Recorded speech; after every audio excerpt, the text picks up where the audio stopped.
All right, so let's talk about where white wealth comes from, because there's this conversation about working hard and handouts. Let's just talk about where white wealth comes from. So it comes from the GI Bill, the FHA and VA home loans, Social Security, subsidized college education, Interstate Highway Act, employer benefits, and mortgage deductions.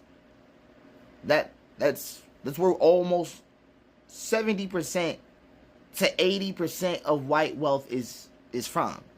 And it's actually estimated that 65% to 80% of white Americans directly benefited from at least one of those handouts. And you could be like, I worked hard for it. We're talking about intergenerational wealth transfers. So if your house was there before you bought it, you don't even have to talk to me right now. The total middle class right now for white people is worth around 60 trillion, but they definitely suffocate now as GDP grows.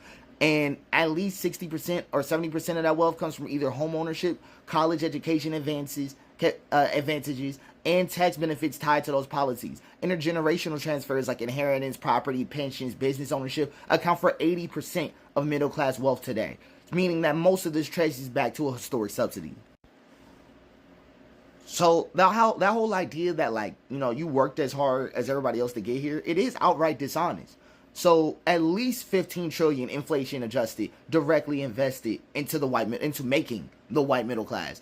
65 to 80% of white families came from at least one of those programs who had exclusions in them to keep out black and brown people. And then 60 to 70% of that wealth is still preserved today from handouts that black people were cut off from. So this isn't even a situation where working hard could resolve it. They quite literally gave y'all a springboard, right? And at least 60 to 70% of white middle class wealth is derived from these government-backed programs.